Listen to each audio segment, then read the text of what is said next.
I first made my millions of dollars. The first time I ever became a millionaire was with Webcam Studio. Oh, really? I didn't know that. Yeah, this is how I first ever made money. I mean, I was a kickboxing world champion, but kickboxing's not boxing, right? Yeah. So I'd make like $100,000 a fight. You fight 2 or 3 times a year. You pay 20% to your manager. You pay taxes, but you're not rich.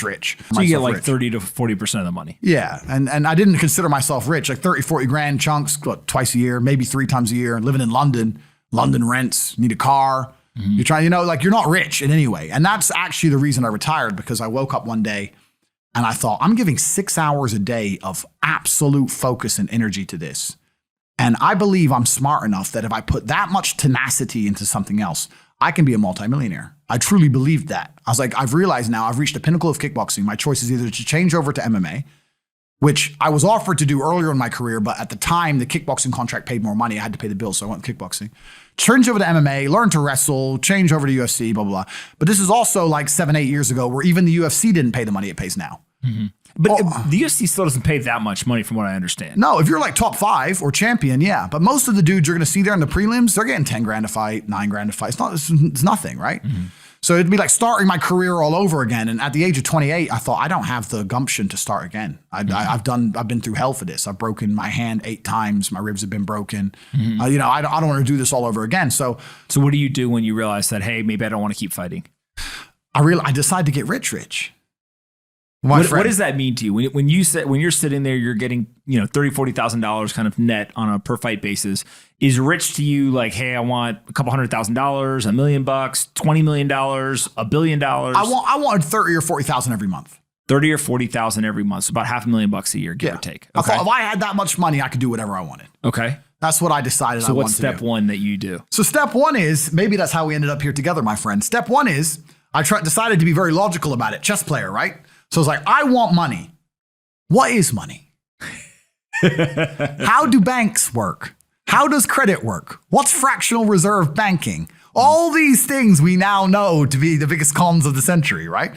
So I'm sitting there researching money for days and days and days.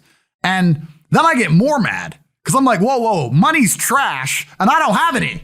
Now I'm really annoyed, right? I thought like everyone else did that, everyone puts their money in the bank and the bank takes some of other people's money and lends it out. I didn't know they invented it from the sky. I still at that point thought money was linked to gold. I didn't know nothing. So I'm learning all this stuff and I'm getting really angry. I'm like, now this is really annoying me.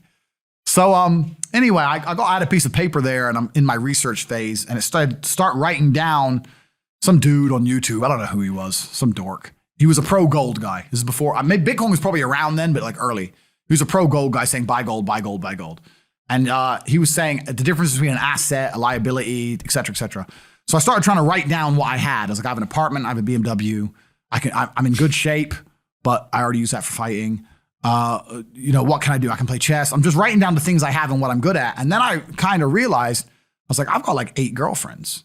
But because I was traveling the world, and if you win, you get a ring girl. It's kind of like she's banging the winner, right? You win a world title, you get to choose the ring girl you want. It's pretty easy, right? So I had a girlfriend in Slovakia, I had a girlfriend in France, I had a girlfriend in England, all these girlfriends. Do they know about each other? No. Okay. But they find out pretty soon. So I had all these girlfriends, so I'm like, maybe I could open a strip club and like be a pimp, and, be a gangster about it, And then that opening strip club that's literally the first thing you thought about was open a strip club? Well, I thought I have these beautiful girls. How can this is before like Twitch existed. So I was like, what can I do with these hot girls? I was like, it's just an asset, right? There's these girls and a lot of them were messaging me. They thought I was this millionaire world champion. They all wanted to come London, live with me and thought I was a big boy millionaire and all this stuff.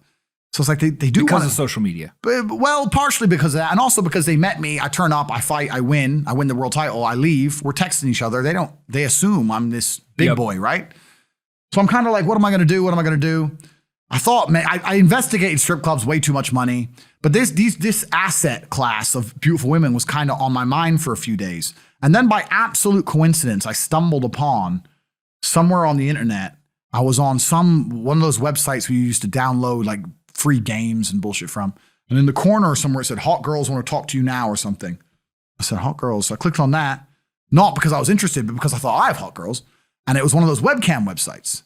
And I was like, so these girls sit here and talk to dudes for money. So I'm going to get my girls to and they're naked. They're just talking. How does it work? It's 50-50. I mean, it depends on the girl, depends what she wants to do. But the majority of the job is not based around being naked. The majority of the job is based around being entertaining and being easy to talk to. And the guys who are talking to you need to find you, that you need to remember their name, remember their dog's name. You have to be smart. You can't just be a girl and be a bimbo and be naked and make money. You have to be really smart, charming, interesting, happy all the time, positive. Mm-hmm. And I thought, I'm going to try this. So I messaged all 5 of my girlfriends, told them I had a job for them, explained to them what I was going to do. I was going to launch this company. 4 of them agreed. All 4 flew in, sat around the same table. They were all like, who's she, who's she, who's she? I'm like, well, you're all my girlfriends. 2 more left. And then 2 stayed. And that was the beginning of my little attempt at a webcam empire. And I put the girls there. And my role in it all was I did all the tech side of stuff, which is the first thing, of course. And then also, and I get called a pimp a lot. But and the reason I use the term is because I don't see it as a negative term. I see it as positively inspirational and motivating person. I'd motivate the girls. I'd make sure they did their job properly. If they had a bad day online, I'd come up with a good excuse for them. Oh, it's been a football game. It's been really busy. Don't worry. You're so beautiful. Don't be upset. You did better than her. You did the best today. I keep everything organized, put the schedules together, all that kind of stuff. And is it hard? It's hard because women have to want to work for you. Okay. Women have to want to obey you. That's what's hard. And you don't do that. This is one of the biggest misconceptions. I really want to clear this up. People in the movies and stuff, pimps are like aggressive, mean men. Complete opposite. Pimps are more like James Bond. James Bond's a pimp. He sleeps with a girl to get information. He doesn't care about her. He is absolutely and utterly a pimp. He doesn't hit her. He makes her love him. She does what he wants. He uses sex as a weapon to reward her, and then he disappears. That James Bond is absolutely and utterly a pimp.